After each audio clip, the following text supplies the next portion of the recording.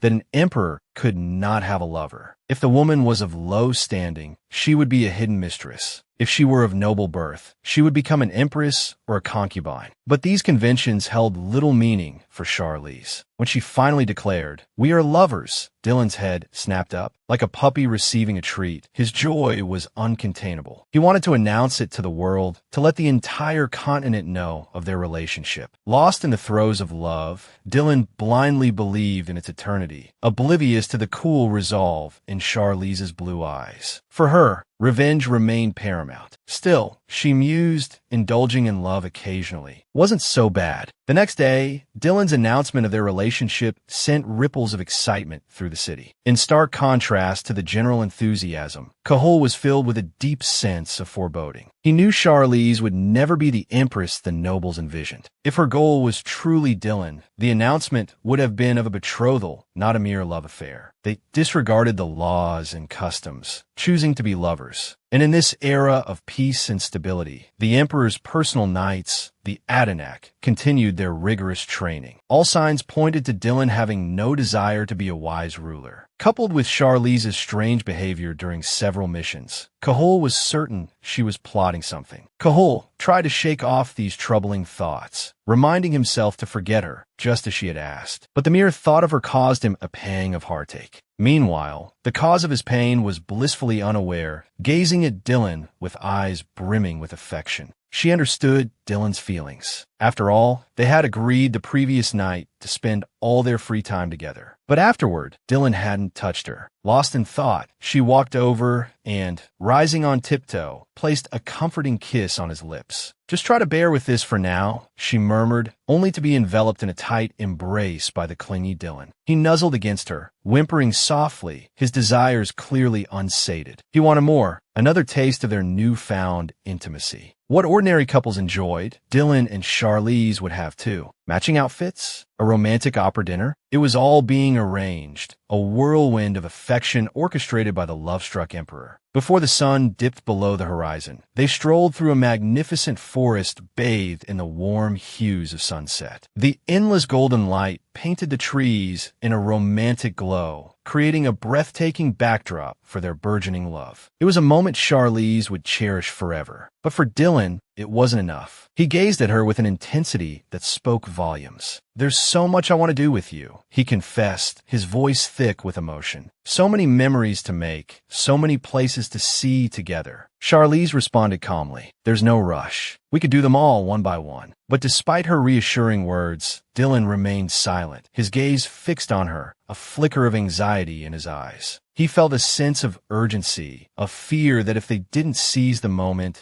the opportunity might vanish forever. Charlize, seemingly attuned to his unspoken worries, gently continued, "Your Majesty, legend says that if two lovers walk this path together, they'll be together forever. I'm here and I won't leave." The gentle evening breeze rustled through the trees, carrying her promise on the wind. Charlize's words soothed Dylan's troubled heart. Soon, they arrived at the final destination of their date, the orphanage they had established together. The children, upon seeing them, rushed forward in a flurry of excitement, greeting the handsome brother and beautiful sister with unrestrained enthusiasm. Dylan scanned the crowd, searching for the child with the lisp who had previously questioned the nature of their relationship. He crouched down, a gentle smile gracing his lips. "Little one," he began, "do you remember the question you asked me last time?" He had come specifically to provide an answer. "We are indeed in love." As the children erupted in cheers, Charlize smiled wryly, realizing Dylan's true intention for visiting the orphanage. Suddenly, a rustling sound from the nearby bushes caught Charlize's attention. It was the little girl who had previously detected the scent of sprites on her. The girl mumbled something about the smell of blood. Charlize initially assumed the girl was referring to her, but following the child's gaze, she realized it was directed towards Dylan. Could Dylan also carry the scent of echolite fragments? A wave of uncertainty washed over her as she approached the little girl, who had curled up into a tight ball. Charlize knelt down and offered a gentle greeting. But before she could voice her question, the girl clutched her head, trembling with fear, and insisted she knew nothing. Seeing the child's distress, Charlize decided against pursuing the matter further. However, the doubt in her heart only deepened. Surely, the girl couldn't have been referring to Dylan. Could she? The question, born from her unwavering trust in her intuition, filled her with a sense of foreboding. Charlize listened in stunned silence as Payne revealed the secrets of the magic tower. It turned out, forging a living sword wasn't the tower's ultimate goal. They sought to resurrect the source of their magic, a deity other than Eshelite. The creation of Kyla, the evil god, was intended to facilitate this deity's descent. Payne's words began to align with fragmented memories flashing through her mind. In the initial stages of becoming the magic sword, she recalled the excited whispers of those involved. He has absorbed all the demonic energy, they had proclaimed, creating the purest form of evil. But during the subsequent ritual, their calls had gone unanswered, just as they believed they had failed. Charlize, as Kyla, had gained consciousness. Still holding the sword against Payne, Charlize pressed him for more information. She had initially summoned him to determine Dylan's connection to Eshelite, but she had stumbled upon a far greater secret. Her expression impassive, she demanded that Payne reveal everything he knew. The Magic Tower's Kyla project had never truly succeeded. Even with partial success, their objective remained unattainable. Due to the structure of magic, even if the evil god descended, control of Kyla would ultimately reside with the host body. But the host will gradually absorb the evil god. Payne continued, his voice taking on a strangely relieved tone, becoming the true evil god. A wave of terror washed over Charlize at his words. The entire absorption process won't take more than 50 years, Payne added, as if offering comfort. So, rest assured, the Kyla project failed long ago. There will be no evil god. Far from reassured, Charlize abruptly retracted the short sword, severing a few strands of Payne's hair. His face paled, and he cried out in terror, "What are you doing? I've told you such valuable information." Charlize remained impassive. The information was certainly interesting, but she wouldn't join a filio. With that, the dagger in her hand shifted back towards Payne. He let the cold moonlight spill into the room, casting Charlize's back in a melancholic light. Tyne couldn't possibly know that Charlize had been a magic sword for a full 400 years. According to him, she had long since become a malevolent god. But in truth, Charlize's absorption of demonic energy had begun far earlier than he knew. Charlize's brother, Arkin, met with Cahul again. Since his previous encounter, where he'd feigned ignorance, he had remembered something. As a child, he had intended to examine the demonic corpse their father had brought home. But he had unexpectedly witnessed a young Charlize absorbing demonic energy. Unable to cope with his mother's death, he had distanced himself from Charlize from that day forward. Hearing this, Cahul grew even angrier. To reject a young, innocent child because of demonic energy. But after the initial surge of anger, he calmed down. These words weren't entirely useless. Charlize, having searched through countless texts, had only found fragmented mentions of the malevolent god in the Emperor's private library. He originated from Eshelite, but in his quest to become the sole god, he shattered Eshelite into pieces. Gods were near perfect, while the limit of human achievement was to become a master. Perhaps the reason she could surpass master and reach the saint realm was precisely because she was this malevolent god. Charlize stared at the yellow roses in the courtyard, lost in thought. Even with the introduction of the concept of gods, which had caused some unforeseen variables, her thirst for revenge remained unquenched. Then, destroying the magic tower would suffice. She wouldn't accept those few lines in a book as fact, nor would she hate Eshelite like the malevolent god. For centuries, she had never abandoned her belief in her own humanity. The sound of hurried breathing behind her broke Charlize's contemplation. It was Dylan, arriving with a harried look and disheveled appearance. The man closed his eyes, composing himself before uttering a cryptic phrase. "No matter what you do, I won't mind. I only ask that you don't leave me." Charlize glanced down at her hand, tightly clasped in his, and promised that she wouldn't leave. The man's expression relaxed, and he joked, half serious, "If you were to leave me, I would surely go mad." Charlize understood his insecurity. Although they had journeyed together to this point, she had never fully revealed her inner thoughts to him. Perhaps now was the opportune moment. The instant Dylan began to speak, Charlize spoke as well, offering no deference. She frankly told the young emperor that she desired not just the decline of the empire, but it's utter destruction, and she would stake everything on it. Are you willing to follow me?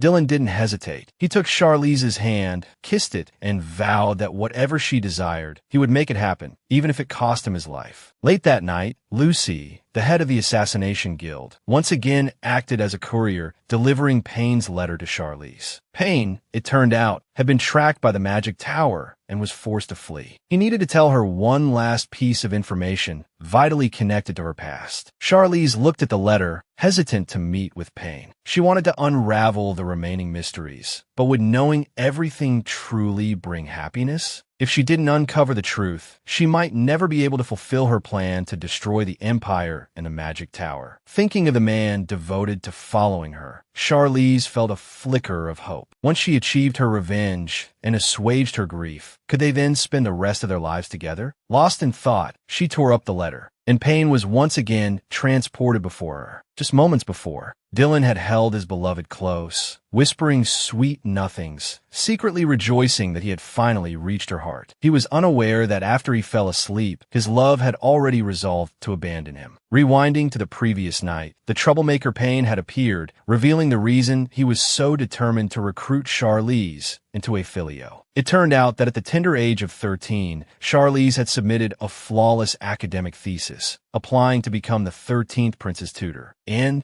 later, in an astonishingly short period, she had helped the obscure 13th prince ascend to the throne. These remarkable achievements had caught their attention. That thesis was certainly not something an uneducated young lady could have written, let alone the feat of guiding a prince to the pinnacle of power. All of this, it's all connected to Charlize's true identity. Hearing this, Charlize's azure eyes turned icy. Should she just kill him? Fortunately, Payne's seemingly irrelevant answer saved him. With a smug look of certainty, he declared, "You are a fragment of Ashulite, right? Supporting the ascension of an unremarkable prince. It was all to hide your true identity." Despite this unexpected deduction, Charlize's expression remained impassive. No, Payne was taken aback. He'd never considered this possibility. Suddenly, a thought struck him. Perhaps Charlize didn't know what being an Ashulite fragment meant. Clearing his throat, he continued his explanation. After the evil god transformed Ashulite into fragments, there was one largest fragment. That is the true fragment. It's pure and superior. And finding this fragment is one of Affilio's goals. Every few centuries, this fragment takes on a human form. Its main characteristic is the manifestation of undeniable talent. Hearing this, Charlize felt a chill run down her spine. She knew better than anyone that since birth, the only person who had displayed such talent in every field was Dylan. So when Dylan once again held her and confessed his love, Charlize, having absorbed the evil god, had already made up her mind to leave. She loved him too, but to keep him alive, she had to abandon him. Tightly embracing the man in her arms, she recalled the latter half of Payne's explanation. The evil god, Kyla, will kill the true Ashulite fragment. No one knows if Kyla's plan succeeded. Even if it did, the human who absorbed the evil god will exhibit a particular trait, a murderous intent towards the Ashulite fragment. They might be able to suppress other negative thoughts, but the desire to kill Ashulite is absolutely irrepressible. So, in Affilio's eyes, Charlize, as the Ashulite fragment, needs to be protected. No one knows where the evil god truly is. Charlize had thought she'd found her first ray of light in her long life, found her happiness, but she couldn't guarantee she wouldn't kill Dylan,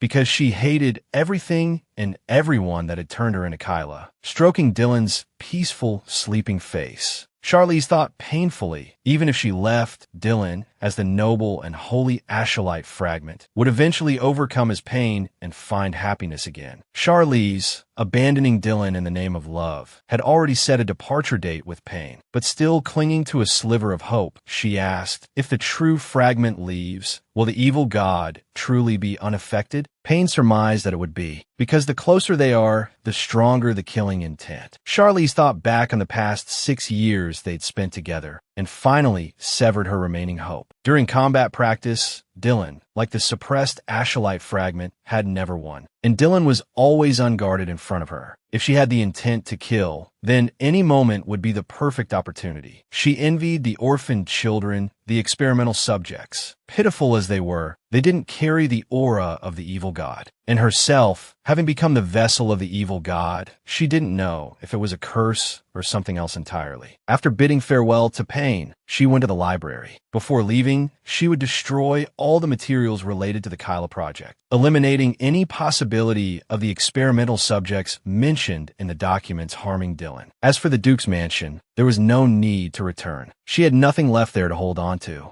Her mind raced through the important people and events of the past 400 years, becoming the magic sword, traveling through time to tame Dylan, forcing Dietrich to abdicate, meeting Cahul, who remembered his past life. Cahul. Charlize had almost forgotten him. There was something she needed to confirm. Cahul was startled by Charlize's sudden visit. He quickly rose to greet her. But before he could speak, Charlize cut straight to the point, asking if he still remembered his past life. Her serious expression clashed sharply with the gentle tone of her abrupt question, like a hunter poised to strike. Oblivious, Cahul nodded. He only remembered searching for her when she disappeared, but then giving up one day. He didn't remember anything after that. Charlize assessed him, deciding he wasn't lying. Only then did she subtly withdraw her killing intent. He was lucky he hadn't realized she was Kyla, considering they'd only met once in their previous lives, at the engagement ceremony. It was remarkable that Cahul could still search for her missing self. He would undoubtedly repay this kindness. Having received her answer, Charlize departed without a backward glance. She paid no mind to Cahul's urgent call of master. This haste, of course, was so she could spend more time with her beloved. As the sun dipped below the horizon, Dylan and Charlize watched the vibrant hues of the sunset together. He still couldn't believe his happiness. Every step he took with Charlize felt like walking on air. Seeing Dylan's childlike smile, Charlize swallowed the words that were about to spill from her lips. Instead, she said she was also happy, very happy. But beautiful moments are always fleeting. Dylan had to attend to affairs of state. Though he was loath to part from Charlize, it was all right. They would meet again tomorrow. There was a score to settle. Charlize's last stop before leaving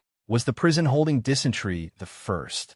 The emperor who had caused her so much pain was a shadow of his former self. He sat slumped against the wall, stripped of all dignity, muttering curses under his breath. But when Charlize spoke his name, he instantly recognized her as the demonic sword, Kyla. He began to thrash violently, unable to comprehend how someone forged into a demonic sword could still retain a human form. Charlize surmised that being forced to swallow a fragment of ashylite must have triggered his memories of their past life. A few seconds of silence followed, as if he were piecing together the fragmented memories of 2 lifetimes. Suddenly realizing something, he looked at Charlize in disbelief. Her presence here could only mean one thing. His empire had fallen. Charlize leaned in close, her voice dripping with malice, confirming his fears. The fallen emperor trembled as she described the inferno engulfing his land, the once mighty walls reduced to rubble. He shuddered at the image of countless subjects reduced to ashes. Refusing to believe it, he called out for his crown prince, but Charlize silenced him with a swift stroke of her blade. The same blow destroyed the monster fragment within him. Turning her back on the blazing inferno, Charlize knew she should have done this long ago. Her long-awaited revenge was finally complete. She knew her blood-soaked plan had nothing to do with Dylan. It was she who had twisted his once righteous soul. He had lost his reason and was now hurtling towards destruction. She hoped Dylan wouldn't follow the same path. When she arrived at the appointed meeting place, Pain found her listless, her eyes devoid of light. He spoke with trepidation, fearing for his life should he displease her. Only when the teleportation array shimmered to life did Charlize finally put an end to her dreams of a future with Dylan, to their vows of unwavering devotion. News of the fire in the dungeon, along with the master's disappearance, quickly reached Dylan. But Dylan remained surprisingly calm. He first inspected the scene of Dysentery's death. The weapon left behind revealed the killer's identity. It was the gift he had given Charlize for her birthday. He declined his attendant's offer to search for the master, understanding the turmoil Charlize must be experiencing after confronting the source of her trauma. He believed she would return, when she was ready. But as seasons changed, Charlize never returned. From a young age, Dylan possessed an intellect and perceptiveness far beyond his years. Witnessing the intrigues and desires within the palace, he learned to trust no one. He became indifferent to others, even to life itself. The 7th Imperial Consort often found young Dylan playing a morbid game on a chessboard, predicting which royal family member would die first. Worried, she began to teach him that killing was wrong, that it wasn't his only option. Young Dylan couldn't understand his mother's concern. It was just a game, but precocious as he was, he saw the worry in her eyes and relented. Only when his mother embraced him, her smile brimming with pride,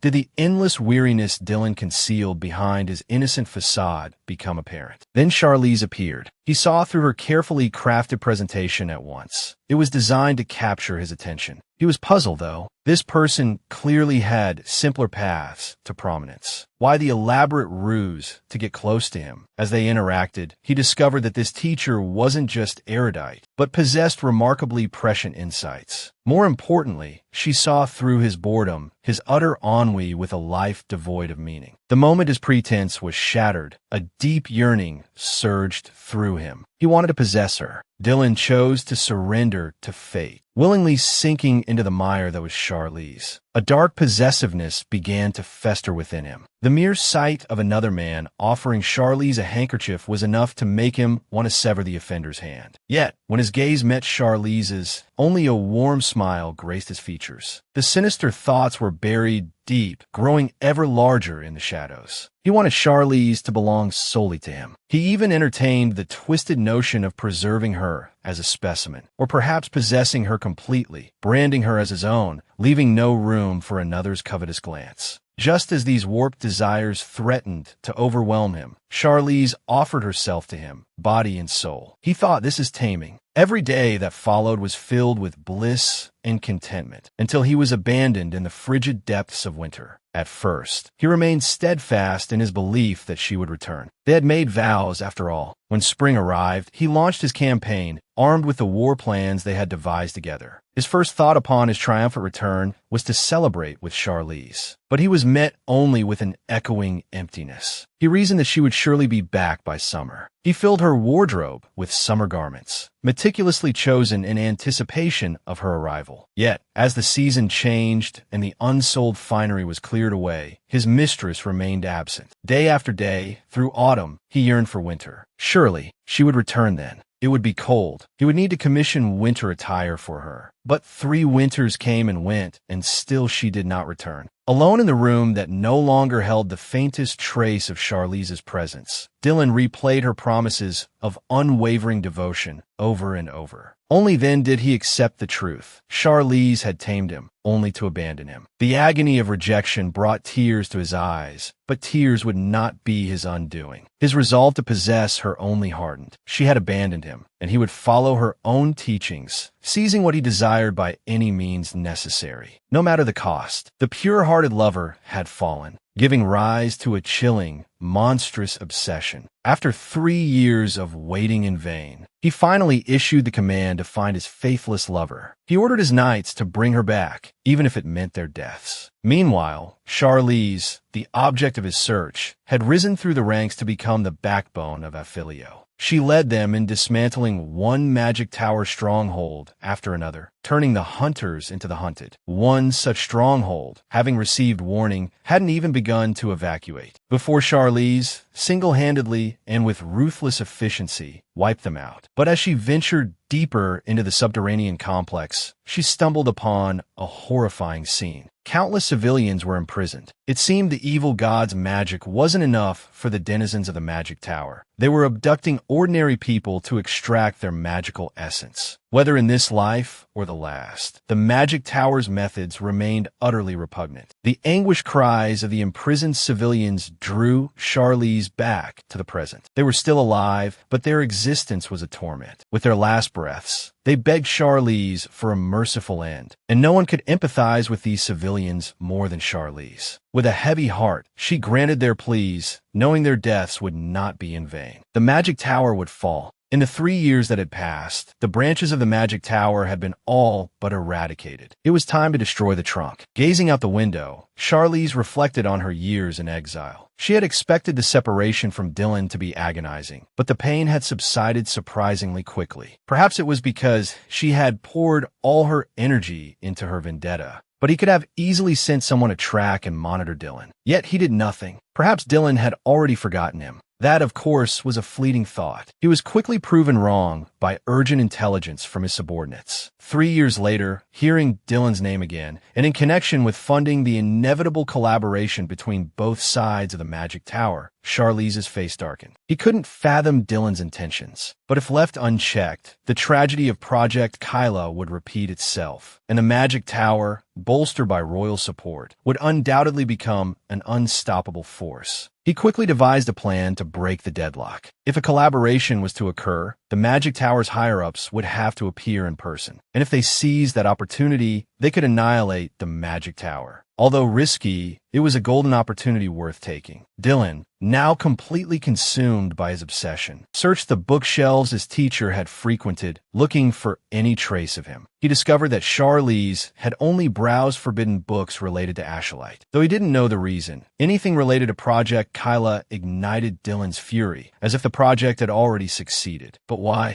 Burn all the materials related to Project Kyla? He knew Charlize, with his perfect memory, had already memorized the contents. Yet, Dylan, seemingly disinterested, abandoned his investigation. His sole desire now was to possess him. "The net is cast," he said, his gaze heavy as he addressed the shadow guard who brought the report. "Don't underestimate him, and don't delude yourselves into thinking you can overpower him with brute force." He wanted a foolproof capture. He truly was the person who understood Charlize best in this world. Knowing Charlize's obsession with Project Kyla, he used the collaboration with the Magic Tower as bait to lure him in. Then, he would use Adinak, whom Charlize himself had trained, to capture him. Even if Charlize had the ability to break through, he wouldn't be able to bring himself to harm Adinak. Only when Charlize was completely surrounded by 13 members, led by Hugo, did Dylan finally appear, his demeanor unhurried. "You haven't changed a bit, Charlize." Ronan's familiar voice froze Charlize in place. As the voice drew closer, Charlize's chin was abruptly lifted. "I've come for you, to possess you completely." The words were like a final pronouncement, marking the end of Charlize's freedom. They were followed by a chilling interrogation, dark enough to drip with malice. "Why did you run away after taming me?" Charlize was taken aback. Had Dylan's voice always been so low and chilling? It was a stark contrast to the gentle, shy voice he remembered. The relentless questions continued. "If you had a reason to abandon me, you should have at least told me. Even an excuse would have been better than nothing." Charlize released the sword he held, closed his eyes, and responded with silence. Dylan laughed. It didn't matter. He had already made up his mind. He would have Charlize, no matter the means. The abandonment of his beloved had erased the innocent, principled youth he once was. And the returned lover said he had changed. Yes, he had. He was no longer the Dylan of the past. He was now Nugarode. Dylan's voice, low and intimate as a lover's whisper, echoed in Charlize's ear. "How long did you expect me to remain the same? You never returned. Did you expect me to remain unchanged until I died?" The final whisper transformed into a cold, oppressive question. Charlize's lips were pressed tightly together, but he still offered no reply. Dylan was right. Hadn't he been the one to shape Dylan into this? He was the one who had hoped for him to become a tyrant, the one who had instilled those very teachings. Who could he blame?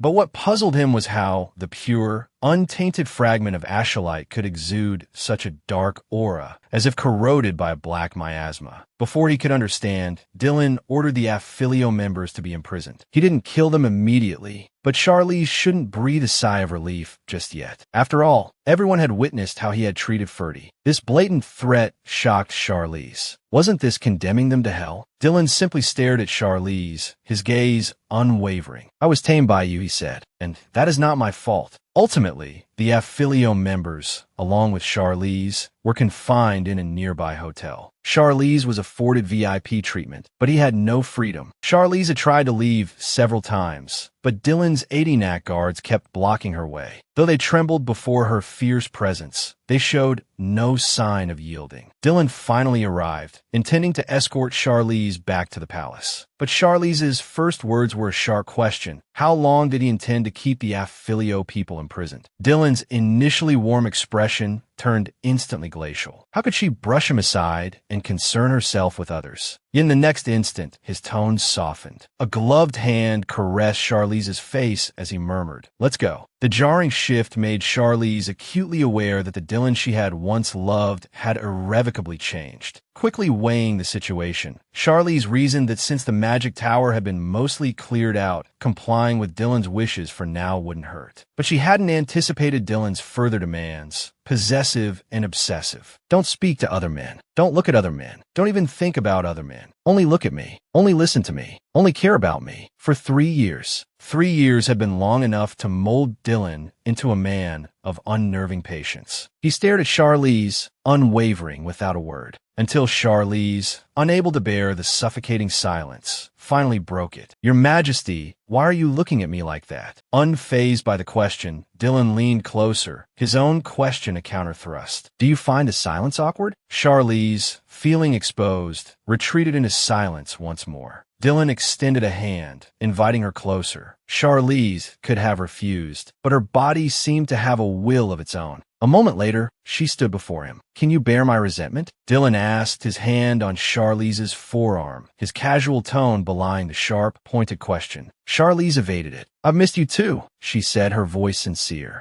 Dylan scoffed. He was no longer the naive lover of 3 years ago. He yanked Charlize closer, his gaze piercing. His eyes told her he didn't believe a word. The atmosphere, thick with tension, shifted, warped by their proximity. Dylan kissed her, ignoring her struggles, holding her captive in his embrace, as if to make up for the lost 3 years. He only released her when Charlize bit his lip, drawing blood. They had arrived at the palace. Charlize gazed at the empire she hadn't seen in so long. It was even more magnificent than she remembered, as if it had flourished in her absence. If one ignored the fear etched on the faces of the palace servants. Charlize was quickly ushered inside. Her accommodations had changed. She was no longer housed with Dylan as his imperial tutor, but given the queen's quarters. Dylan's intentions were clear. Even if she wanted to refuse, she had to consider what Dylan might do. He had allowed her previous maids to remain, likely believing that creating vulnerabilities for her was a better tactic than isolation. After 3 years away, her cherished jewelry, even small trinkets she had used, were carefully preserved. There were many new additions as well. Dylan must have meticulously chosen things he thought she would like, waiting for her return. 1 year, 2 years, 3 years. The accumulating possessions spoke volumes about Dylan's suffocating possessiveness and all-consuming love. Even though such a consuming emotion could cloud one's reason. Even devoured entirely, Dylan had plunged in head first. Charlize closed the jewelry box, her heart heavy. She knew that if she didn't want Dylan to get hurt, she couldn't stay by his side forever. Looking at the portrait Dylan had painted, brimming with love, Charlize closed her eyes, steeling herself. When she opened them again, her emotions were carefully masked. Despite finding Charlize, Dylan, whose talents far surpassed others, wouldn't simply accept her return without exploring the reasons for her departure. Before searching for her, he had questioned Cahul. Cahul's expression had clearly indicated he knew something, and now Dylan had a better source of information. But when he found Payne, the other man's blurted question, "Is Charlize really all right?" followed by a curt "get out," and a warning that only he could speak Charlize's name, gave Dylan pause. Payne was intimidated by this clearly dangerous man. His tone became noticeably more respectful. But then the man seemed to hesitate, his casual demeanor towards Payne shifting from the easy familiarity he'd shown towards Payne's teacher. Payne's mind reeled. Who was this guy, threatening him 1 minute and then obsessing over formalities the next? Switching to a casual tone himself, Payne began to explain his relationship with Charlize, even mentioning the past. He started to say, "you" and "Charlize," but the name seemed to burn his tongue. He quickly corrected himself, stammering slightly. "When you and the commander were together, I even sent flowers to congratulate you. Although it wasn't anything special, Dylan stared at Payne impassively as he continued his rambling. Anyway, my point is for the past 3 years, the commander and I, nothing happened.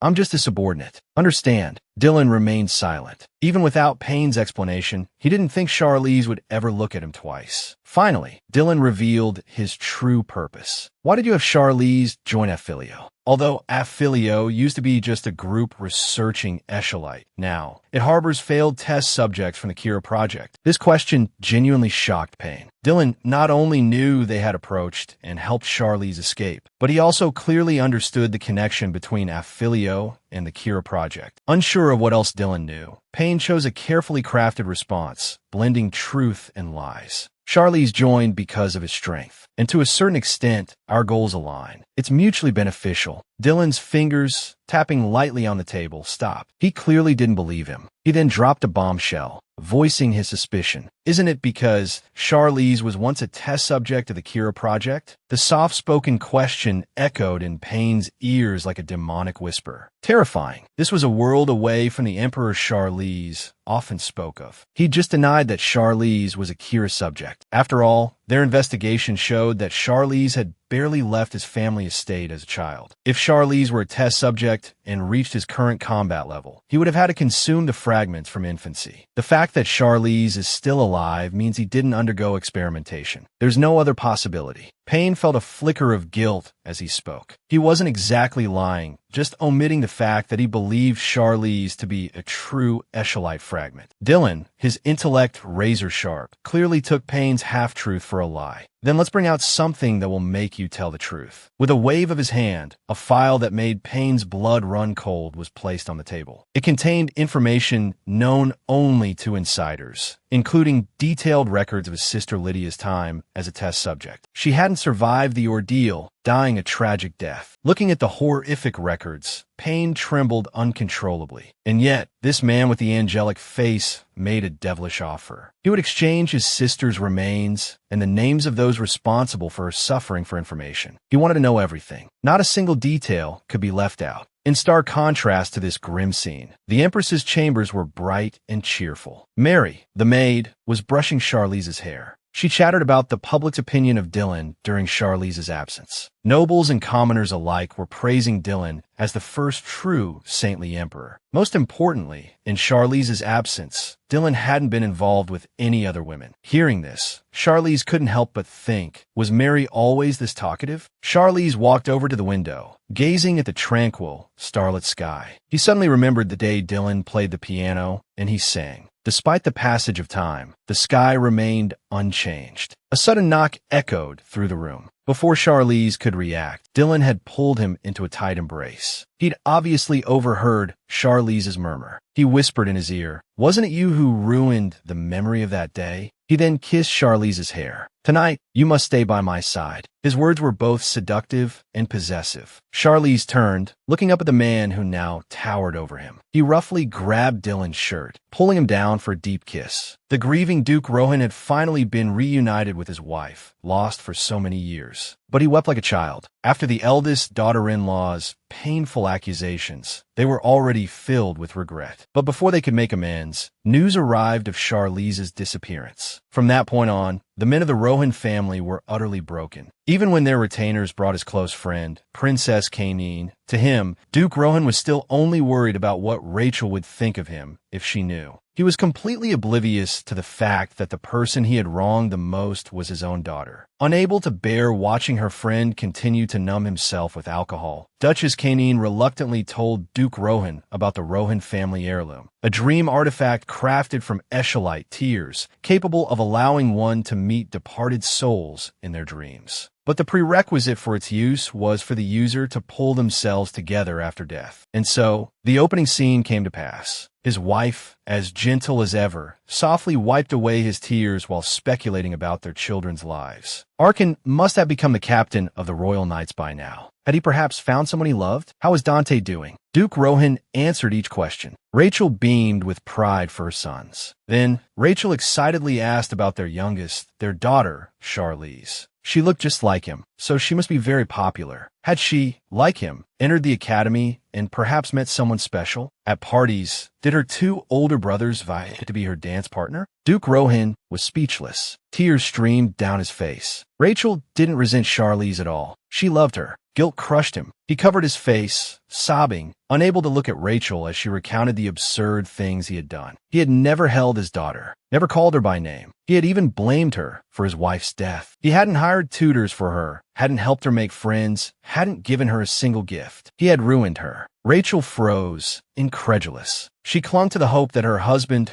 was just joking, as he often did. But the silence from across from her filled her with unease. A single, choked, "I'm sorry," shattered the last vestiges of that hope. Trembling, she asked why. She had always been so gentle. The man still couldn't meet her gaze. He had taken his grief and anger over losing her out on their newborn daughter. The reason was both ludicrous and devastating. Rachel covered her face with her hands, tears slipping through her fingers. She had believed with all her heart that he would love Charlize as much as he loved her. He understood her so well. But why? "I hate you. Why did you do that to our child?" A hysterical wail tore from the mother's lips. Duke Rohan silently endured her hatred. Why did he have to ask for forgiveness now? But even if it was too late, he wanted to help Charlize. Even if it wouldn't change anything, it didn't matter. The father knelt before his daughter, desperate to be of some use. He pleaded abjectly, "I can do anything for you, imperial tutor." But his words couldn't thaw the ice that had formed around her heart. The Rohan family was of little use to her now, but a pawn offered freely, there was no reason not to use it. Pushing aside the unpleasantness of the chance encounter with her wretched father, the outing she had wheedled had unexpectedly led her to the members of Affilio, whom she had been worried about. Dylan had even thoughtfully arranged a luncheon for them to catch up. Charlize, however, remained suspicious. Is this place truly free of surveillance? At the table, she didn't hold back, stating with a detached air that the Rohan family intended to help them. The information stunned everyone present. None of them were naive. Charlize's encounter with Duke Rohan, followed by this meeting with the members of Affilio, was clearly Dylan's doing. If the Rohan family became involved, the consequences were predictable, but Charlize seemed unconcerned. Using every resource available was a sound strategy. No matter how small the chance, every opportunity to break the deadlock had to be seized. They would act in 3 days. After the meeting, Charlize called Payne aside. She needed to send a message to their contacts. Just as Payne began to worry about a magical message being intercepted, Charlize summoned spirits. With their help, she could ensure the message would be delivered discreetly, and instructed Payne to use this method of communication from now on. He only realized halfway through his sentence that Payne couldn't see the sprites. However, Payne, whose jaw was practically on the floor, clearly could see them. He was stunned, believing Charlize had summoned them, using the power of Eshelite. Charlize's simple question, "You can see the sprites?" startled him even further. The sprites, whom Charlize considered adorable, were anything but benevolent. They were ancient servants of Eshelite, beings of a lower order. This wasn't some playful game of cat and mouse. It was a battle of wits, a high-stakes game of strategy. Even the astute Dylan didn't dare judge Charlize by conventional standards. To do so would be to make a fatal error. He began replaying every interaction they'd ever had. As a child, he had been captivated by Charlize's words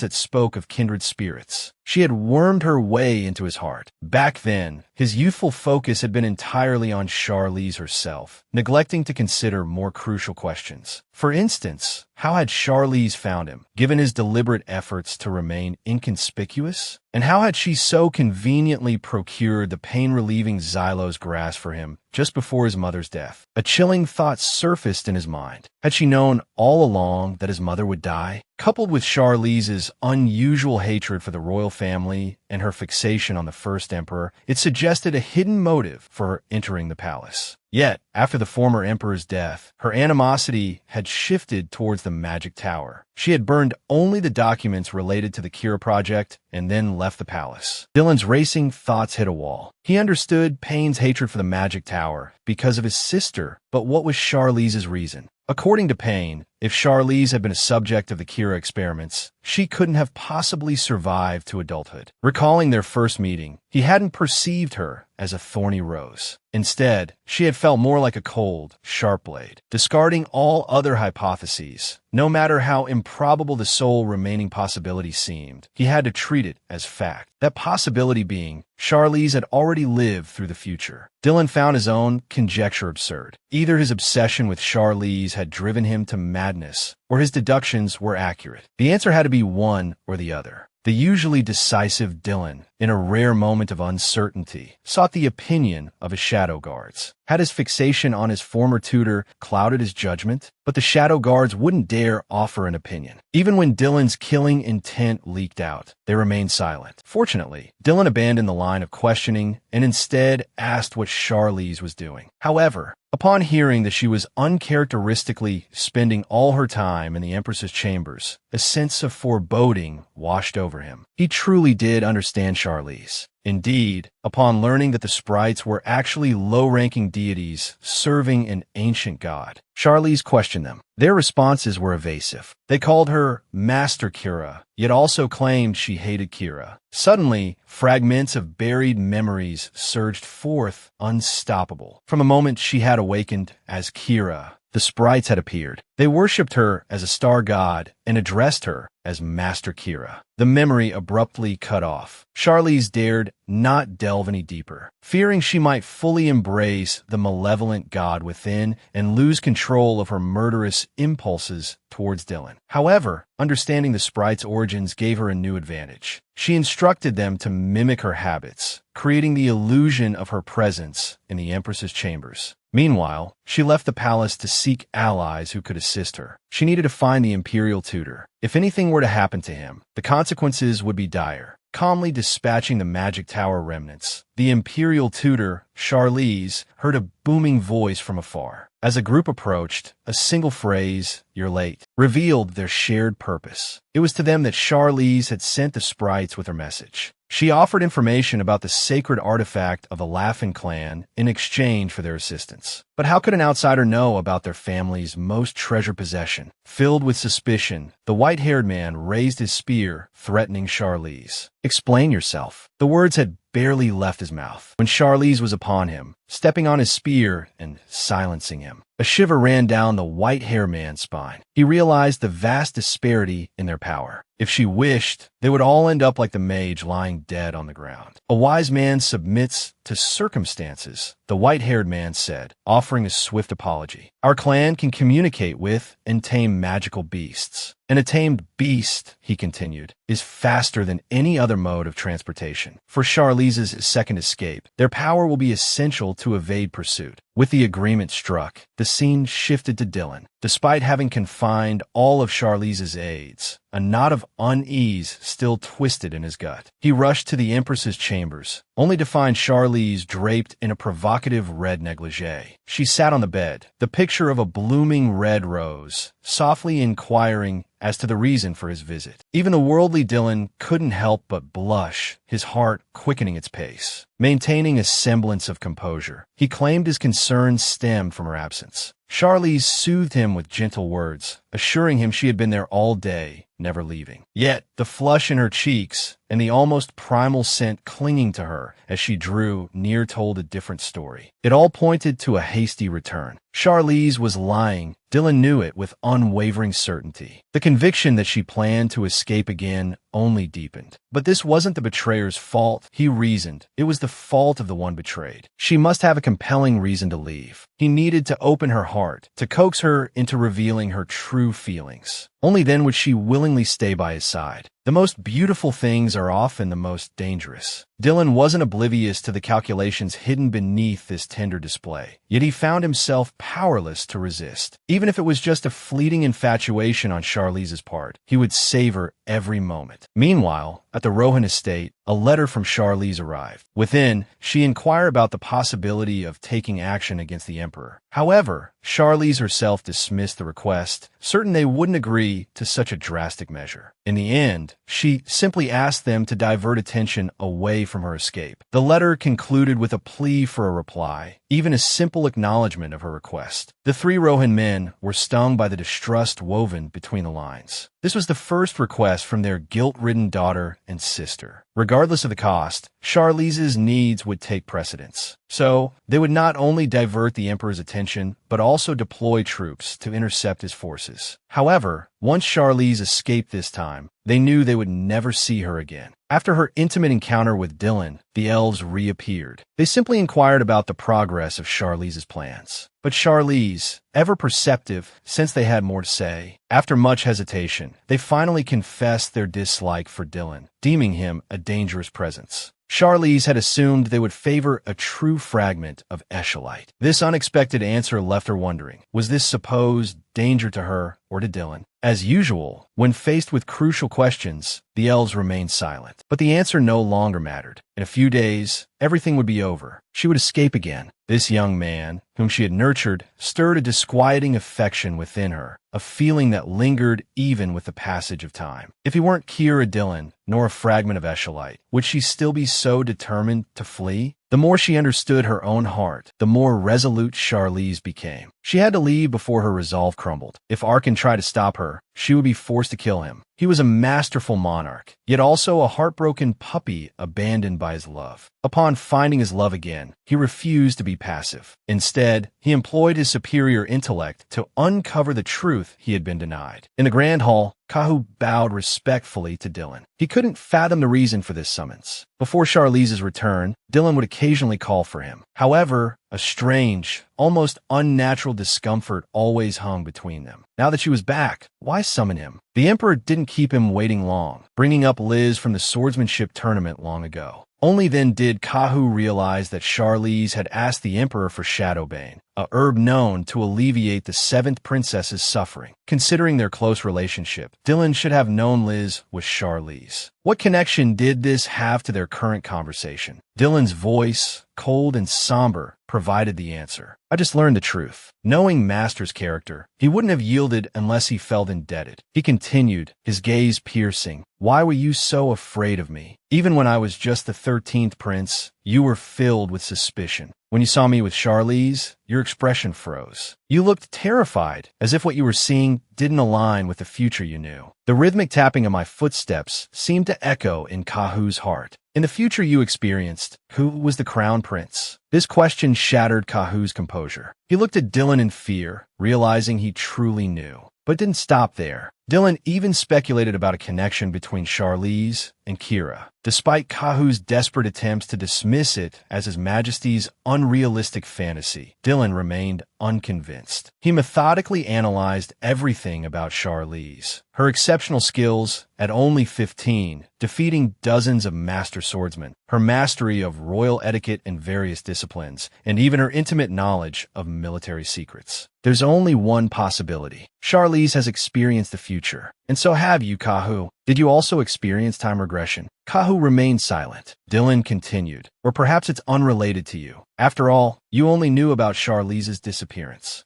Dylan's speculations grew closer to the truth, and Kahu recalled Charlize's previous warnings. He was about to speak when a sudden announcement arrived. The Rohan family has rebelled. Dylan paused for only a moment, then exhaled. Everything was proceeding as he had foreseen. He would ultimately choose to flee. But the game of hide-and-seek should end now. This is our love story, a chase between us. It was also a battle of wits between two geniuses. Charlize had thought that sending his repentant family members would delay the enemy's advance. But he overlooked one crucial point. Dylan had ascended the throne to possess him. How could he care about a rebellion? Thus, as Charlize, having successfully met with the Laughing Clan and crossed the border, felt a strange pang of loss, he heard the rapid pounding of hooves behind him. Dylan had caught up.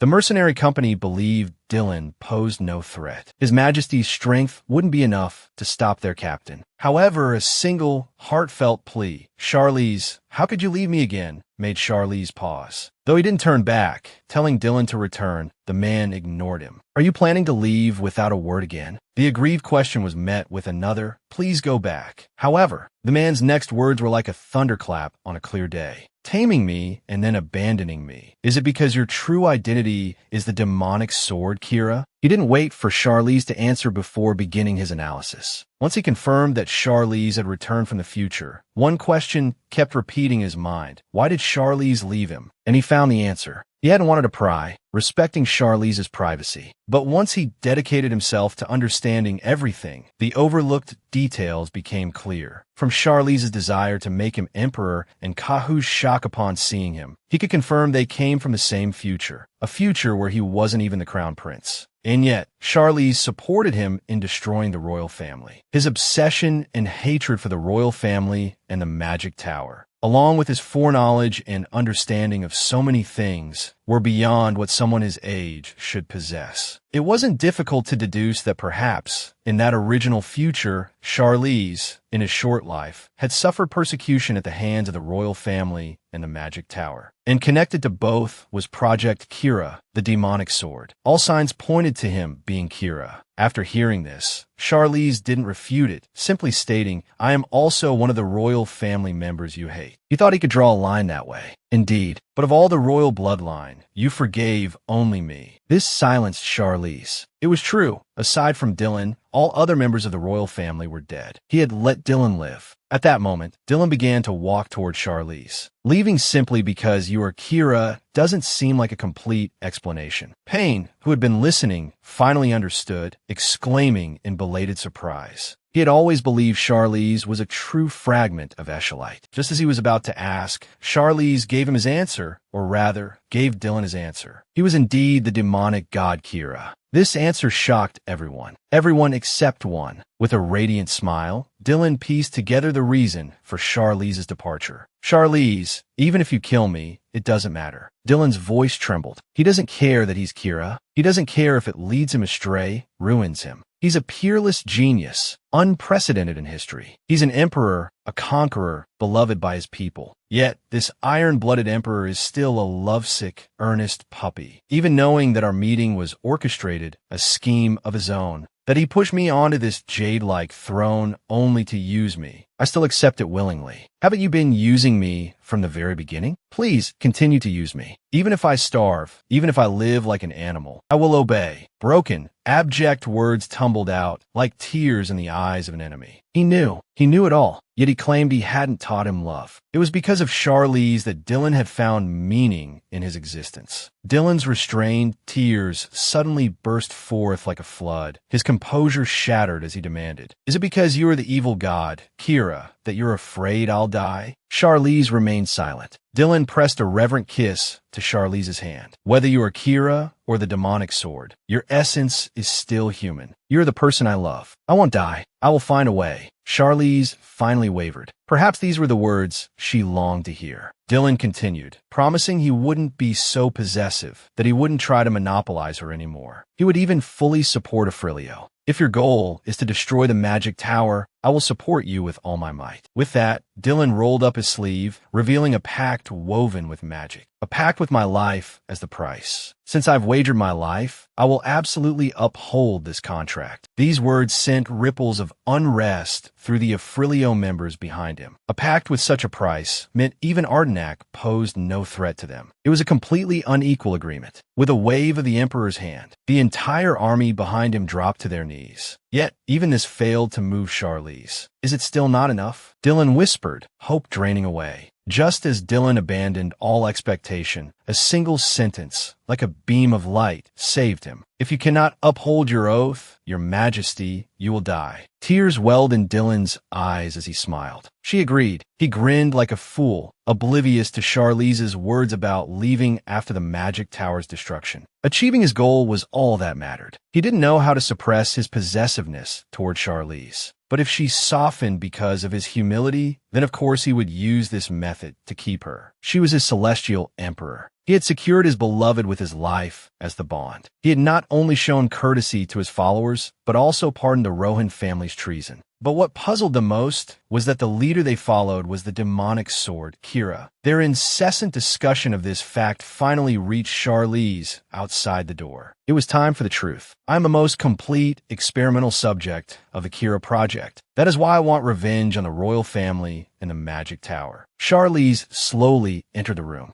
Her words echoed their discussion. Payne, however, remained skeptical. He had never heard of such an experiment. But then, the magic tower pulsed with a resounding boom, and a surge of malevolent energy washed over them, forcing him to confront the reality of her words. Charlize recounted her abduction by the magic tower, the torture she endured, and the process of becoming an experimental subject by consuming the fragments. Yet, they still struggled to believe her. No one understood the agony of that process better than those who had been experimental subjects themselves. How had she survived? And she was clearly human. The implication was clear. If the experiment was successful, why did she retain her human form? After all, the Kira project was meant to transform living people into swords. But these questions remained unanswered. She couldn't say. She wouldn't say. If they wanted to leave, they could. It was absurd, after all, for a Frilio, a group of former experimental survivors, to follow Kira. Payne, Charlize called out. Payne, still lost in thought, didn't need to answer. His expression betrayed his thoughts. He was likely thinking that the Kira project couldn't have been successful, otherwise the magic tower wouldn't still be creating evil gods. But the potent, malevolent energy emanating from Charlize defied explanation. He wasn't sure if Payne could keep a secret, but one thing was certain. Whoever the true Ashlyte shard was, he would protect them to the end. With this thought, Charlize addressed Payne, using both his title and name. Payne Benes, if you want to protect the true Ashlyte shard, then Dylan is the one you need to guard. He desperately wished he were the true shard. But whether in the past or the future, Dylan was the true Ashlyte shard, a height he, as a fallen god, could never reach. Charlize saw Dylan again 3 days later. He was no longer the composed emperor, but an ardent youth overflowing with affection. I missed you so much. The word struck Charlize like a physical blow. She gripped her wrist tightly, fighting to maintain her composure. A blush betrayed her inner turmoil, contradicting her casual reply. Didn't we just see each other recently? Dylan happily took Charlize's hand. He found it strange, too. Whenever he was with his teacher, he seemed to lose all track of time. His words transported Charlize back 3 years. After they had attended the opera and dined together, he had said the same thing, that being with her altered his perception of time itself. Even the food before them was the same as what he had favored before she left. This unwavering affection, the memory of his desperate pleas and tears, made it difficult for Charlize to meet his gaze. But the unanswered questions and the truths she tried to conceal would eventually be unearthed by Dylan. As expected, the cheerful youth's expression crumbled, and he asked, his voice thick with sorrow, "Why did you leave?" "Because I wanted to protect you." For the first time, Charlize spoke these words to her enemy without reservation. A smile touched his tear-streaked face as he continued, "Were you afraid I would die?" Charlize didn't avoid his gaze. A gentle expression softened her features. "Yes, I was very afraid." She even confessed a truth she had never uttered before. "Because I love you."